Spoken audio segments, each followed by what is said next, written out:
Untuk kuliah graduate attribute hari ini, kita akan melihat berkenaan dengan adaptability atau penyesuaian. Slide ini telah dibuat oleh Dr. Nur Akmal binti Nordin daripada Psikologi Department UTM Skudai.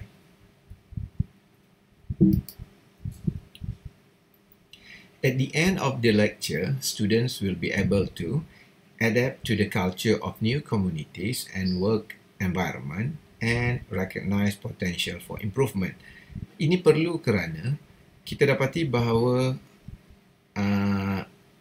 setiap hari, saban tahun, ada trend yang berubah, ada adat yang berubah, ada culture yang berubah. Oleh itu, kita mesti pandai untuk menyesuaikan diri dengan perubahan yang berlaku, dan kita perlu untuk mengenal pasti apakah potensi yang ada pada diri kita untuk kita terus maju di dalam new environment ataupun persekitaran yang baru. What is adaptability?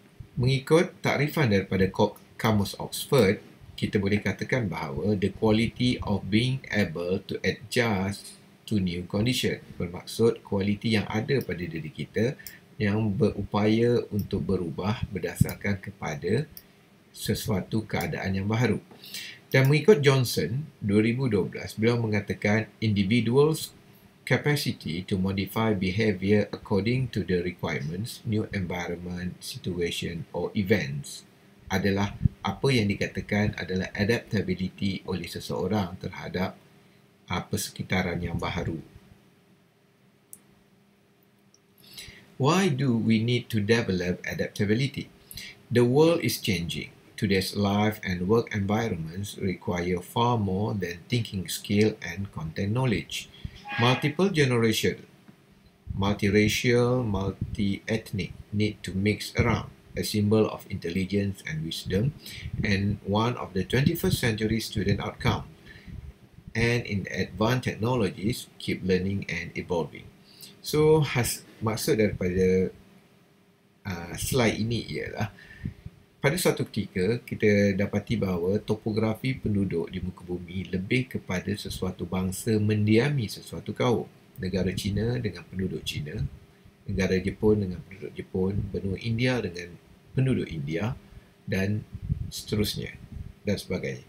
Dan di Malaysia, Semenanjung Tanah Melayu dikenali dengan Semenanjung Tanah Melayu didiami oleh mereka yang berbangsa Melayu pada satu ketika dahulu. Tetapi pada tahun 2020, kita dapati bahawa manusia telah berpindah randah, telah berlaku mixing ataupun telah berlaku percampuran bangsa dan agama di dalam sesebuah negara atau di dalam sesuatu kawasan. Oleh itu, telah berlaku apa yang dikatakan multiple generation, berlaku secara mudah dengan perkahwinan antara Melayu dan India, Melayu dan Cina, Cina dan India, Cina dengan Inggeris dan sebagainya, menghasilkan multiracial. Anak mereka bukan lagi berbangsa Cina tulen, tetapi mungkin mix, campuran dengan sesuatu etnik yang lain. Oleh itu, dunia telah berubah, tetapi adakah manusia harus untuk mengikut idea atau falsafah 200 tahun yang dahulu? Oleh itu, pada waktu ini adalah advantage bagi kita untuk memahami bahawa manusia boleh berubah mengikut persekitaran yang ada selagi ia tidak bercanggah dengan Al-Quran dan Sunnah ataupun nilai-nilai murni sesuatu agama.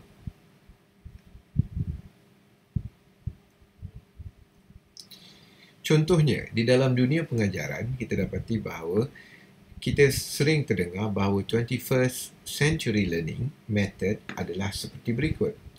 Kita akan belajar daripada media driven. Kita boleh belajar daripada YouTube dan sebagainya. Saya rasa tuan-tuan ataupun para pelajar pernah mendengar tentang kes seorang doktor gigi yang boleh memasang gigi palsu dan sebagainya, membaiki gigi dan sebagainya, memutihkan gigi, hanya belajar daripada YouTube. Maksud bahawa media driven terlalu berpengaruh di dalam menyampaikan ilmu.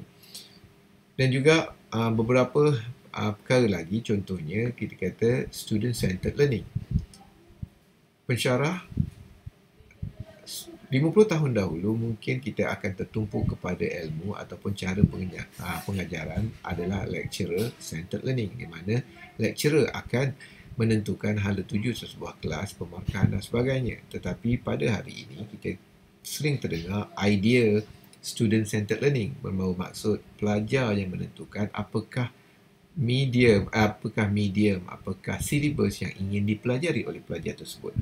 Contohnya di negara Jepun, kita dapati bahawa pelajar tidak semestinya akan masuk universiti untuk berjaya. Ada pelajar yang berminat untuk menjadi petani, mereka akan pergi ke kolej pertanian dan seterusnya belajar tentang selok-belok pertanian moden dan akhirnya menjadi petani. Mereka yang ingin menjadi penjual sushi, mereka akan pergi ke sekolah yang mengajar cara membuat sushi dan sebagainya, dan akhirnya mereka menjadi pembuat peniaga sushi yang berjaya. So, ini yang dimaksudkan dengan student centered, bermaksud student yang akan menentukan apakah ilmu yang ingin dipelajari dan apakah hala tuju yang ingin mereka ceburi di masa hadapan.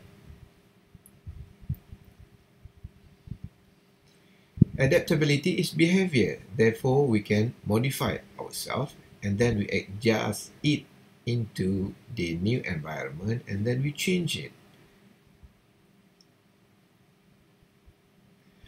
Dan ada beberapa perkara yang mesti kita lihat untuk menjayakan proses adaptability diri.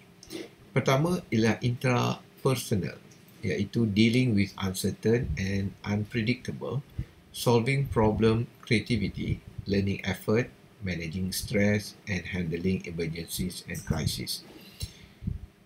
Satu lagi bahagian yang perlu diambil perhatian ialah interpersonal, iaitu develop good relationship with others, culture adaptability, environmental adaptability. Dan yang ketiga, teknologi, acceptance of new technology and innovation.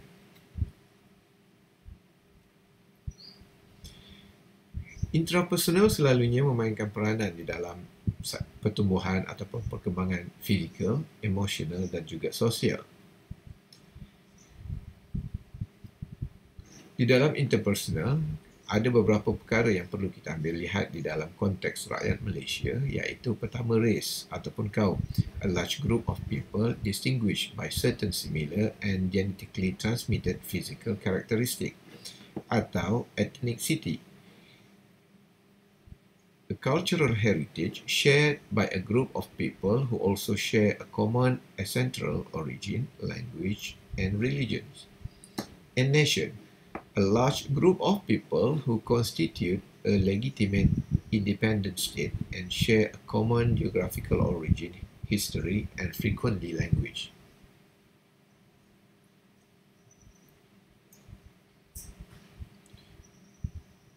Oleh itu, di akhir slide ini kita perlu memahami bahawa kita perlu memahami masyarakat yang lain dan diharapkan semua student pelajar UTM boleh beradaptasi ataupun mempunyai sifat adaptability untuk menerima pendapat orang lain, menerima budaya orang lain, bahasa orang lain, selagi ia tidak melanggar batas-batas murni dan ia tidak melanggar Al-Quran dan Sunnah.